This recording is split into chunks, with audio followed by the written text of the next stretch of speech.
तो जो डिस्कस कर रहे हैं हम है static data member. Static means क्या होता है? स्टैटिक डाटा मेंबर जो होते हैं वो क्या होते हैं मेनली कि उनके आगे स्टैटिक लिखा जाता है।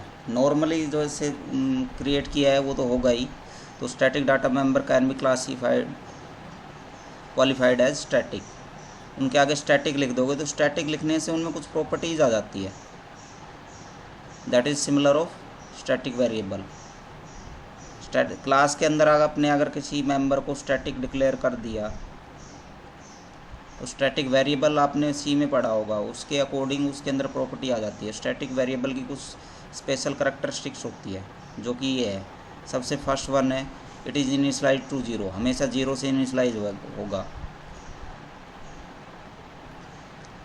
और first object of its class is created, no other initialisation is permitted. एक ऑब्जेक्ट क्रिएट कर दिया तो उसकी एक ही कॉपी बनती है हमेशा। अगर क्लास के अंदर आपका कोई स्टैटिक मेंबर है तो एक ही कॉपी सभी के साथ शेयर होती है। ये सेकंड वाला पॉइंट है। Only one copy of that member is created for the entire class, सारी क्लास के लिए। Shared by the all the object, सभी ऑब्जेक्ट उसी को शेयर करते हैं। यानी कि जैसे और मेंबर हो गए उनकी डिफरेंट कॉपी बनेगी लेकिन उसकी सेम बनेगी, यानी कि उसी को सभी यूज़ कर पाएंगे। No matter how many objects are created, चाहे आपने 10 मेंबर क्रिएट किए हैं तो स्टैटिक मेंबर सबके लिए एक ही होगा। नेक्स्ट है it is visible only with the in the class, सिर्फ क्लास में विजिबल है but its life time is entire program. जब तक प्रोग्राम ओवर नहीं होता तब तक आप इसकी लाइफ टाइम रहेगी, लेकिन क्लास में ही विजिबल है लेकिन लाइफ टाइम है इसका प्रोग्राम ओवर होने तक।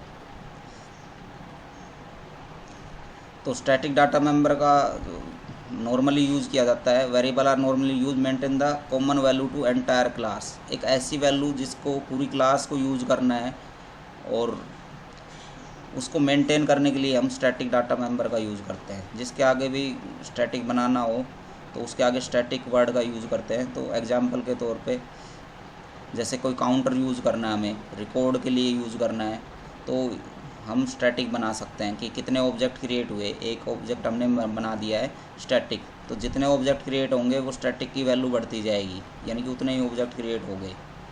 और एग्जांपल से भी समझ सकते हैं। एक पार्ट है स्टैटिक वाला, एक ऑब्जेक्ट क्रिएट हुआ, नेक्स्ट जब क्रिएट होगा तो ये पार्ट सभी में कॉमन रहेगा।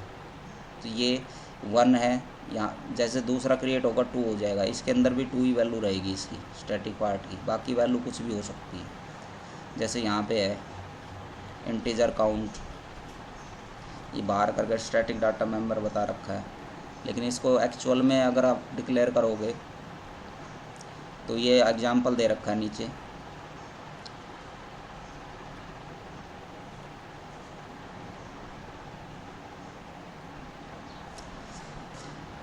एक आइटम क्लास बनाई है हमने जिसके अंदर एक इंटीजर काउंटर बनाया है जिसको हमने स्टैटिक डिक्लेयर कर दिया है। अब स्टैटिक किया तो स्टैटिक की प्रॉपर्टी का मेंटेन रखेगा, मतलब एक ही कॉपी बनेगी। दूसरा, इसका स्कोप जब तक प्रोग्राम रहेगा तब तक रहेगा। थर्ड, इसको सिर्फ क्लास के मेंबर ही एक्सेस कर सकते हैं, ठीक है, ये प्रॉपर्टीज़ रहेगी। नेक्स्ट, हमने एक गेट डाटा फंक्शन बनाया जो कि पीछे कर चुके हम। नंबर ए डाल दिया जिसके अंदर एक वैल्यू लेके आता है, काउंटर प्लस प्लस कर दिया, यानी कि जैसे जैसे नंबर में एक वैल्यू नंबर बढ़ेगा वैसे वैसे काउंटर प्लस होता जाएगा, जितने भी नंबर बढ़ते जाएंगे। फिर गेट काउंट से हम पता कर लेंगे कितने टोटल काउंट हुए हैं। तो जो भी काउंट में वैल्यूज आई है, जितने ऑब्जेक्ट क्रिएट होंगे उतनी ही काउंटर की वैल्यू हो जाएगी या नंबर क्रिएट होंगे, तो ऑटोमेटिकली यहाँ पे उस काउंटर की वैल्यू हमने प्रिंट कराई है सी आउट से, ठीक है। ये क्लास ओवर हो चुकी है, सेमीकोलन लगा दिया है। तो जो यहाँ पे दिया डेफिनेशन भी दे रही है, note that the type and scope of each static data member variable must be defined outside the class definition.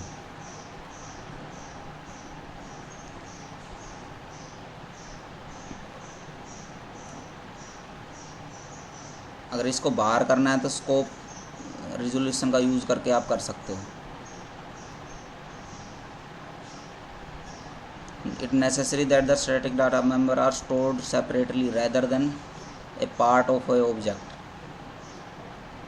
तो इसको अलग से स्टोर करना पड़ेगा आपको, यानी कि सभी के लिए कॉमन होगा, तो ये पार्ट तो आपको अलग से कंसिडर मान के चलना पड़ेगा। ऑब्जेक्ट आपने 10 क्रिएट कर दिए, एक ऑब्जेक्ट ये है, एक ऑब्जेक्ट ये है, एक ऑब्जेक्ट ये है, और इसके अंदर नंबर स्टोर करा रहे हो आपका नंबर, इसके अंदर भी नंबर स्टोर होगा, इसके अंदर भी नंबर स्टोर होगा, लेकिन ये स्टैटिक वाला पार्ट है काउंट जो किया है, तो ये तो सभी के लिए सेम रहेगा। ये इसके साथ भी अटैच है, ये इसके साथ भी अटैच है, और ये इसके साथ भी अटैच है, सभी का पार्ट है ये। तो ये कॉमन शेयर होगा, तो यानी कि इसकी वैल्यू ये भी यूज़ कर सकता है, ये भी यूज़ कर सकता है, ये भी यूज़ कर सकता है। जैसे कि आगे चलते हैं,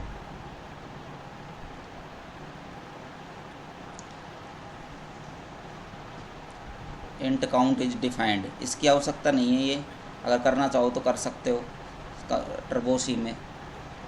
तो यहाँ पे हमने मेन डिक्लेयर किया, यहाँ पे हमने 3 ऑब्जेक्ट बनाए इंटीजर आइटम के ए बी सी।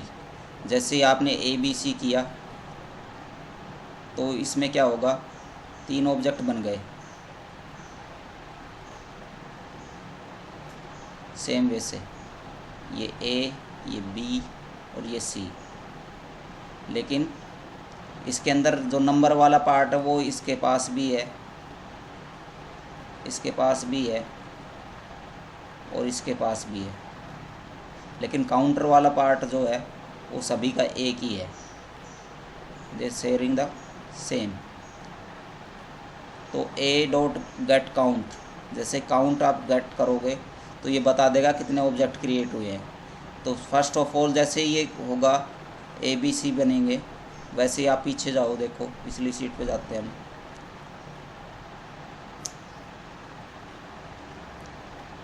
वैल्यू नहीं डाली हमने अभी। गेट काउंट में क्या होगा, काउंटर की वैल्यू प्रिंट कराएगा, तो यहाँ पे गेट काउंट में वैल्यू प्रिंट कराएगा, फिर बी से कराएगा, फिर सी से कराएगा, फिर डाटा से कराएगा। यहाँ पे आप कराओगे तो वैल्यूज़ आपको 0 0 मिलेंगी, static member initialise to 0 automatically. आपने गेट डाटा किया, जैसे ही गेट डाटा किया आपने एक वैल्यू डाल दी है, तो वैल्यू डाल दी तो देखो यहाँ से गेट डाटा वाला कॉल हो गया, नंबर में एक वैल्यू चलेगी, काउंटर प्लस प्लस हो गया, तो यहाँ पे हो गया काउंटर प्लस। जैसे ही प्लस हुआ आपने यहाँ किया दूसरी बार गेट डाटा, फिर से उसको कॉल कर दिया। अब पीछे जाके देखो फिर से ये आएगा, यहाँ पे बी वाले में वैल्यू डल गई, तो बी में वैल्यू डल गई, अब वैल्यू हो गई 2।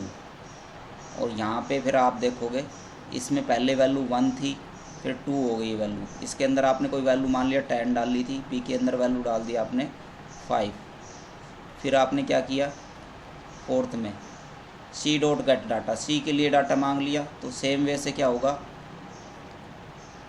सी में वैल्यू डाल दिया आपने 7, और इसकी वैल्यू फिर से प्लस प्लस हो जाएगी, क्योंकि इसके साथ साथ काउंटर भी इंक्रीमेंट हो रहा है। यहाँ पे ये वैल्यू डलती है तब काउंटर भी प्लस प्लस हो रहा है, तो यहाँ पे वैल्यू हो जाएगी 3। तो 3 हो गई, तो इसकी कॉमन शेयर हो रहा है ये सभी के लिए, तो इसकी वैल्यू होगी 3।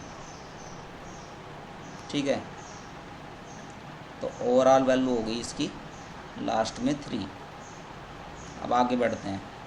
फिर आपने क्या किया, सी आउट करके रीड, सारा डाटा रीड करना चाह रहे हैं हम, तो ए डॉट गेट काउंट, तो ए डॉट से काउंट आपने रीड किया, तो काउंट की वैल्यू तो सभी के लिए सेम है, 3 प्रिंट आएगी। यहाँ से भी काउंट आपने गेट काउंट किया, ये गेट काउंट है, मिस प्रिंट है, यहाँ से भी 3 आएगी, यहाँ से भी 3 आएगी। तो सेम ये नीचे दिखा रखा है, देखो जो मैंने बताया था पहले, जब नहीं सिर्फ क्रिएट किए थे वैल्यू 0 थी, इनिशियलाइज में ऑटोमेटिकली वैल्यू 0 होती है, स्टैटिक मेंबर की 0, सभी में तीनों में 0 आ रही है। फिर आपके पास तीनों में 3 आ रही है, क्योंकि कॉमन शेयर होता है, क्योंकि सभी के लिए स्टैटिक डाटा मेंबर कॉमन होता है, अलग अलग नहीं बनता। तो ये एक बेसिक कॉन्सेप्ट है। फिर इसी में ये तो है स्टैटिक डाटा मेंबर, फिर आता है स्टैटिक फंक्शन। कहो तो इसी क्लास में करा दूं या नेक्स्ट में कराऊं, मेरे ख्याल से यही करके देख लो आज, कल करते हैं स्टैटिक मेंबर फंक्शन।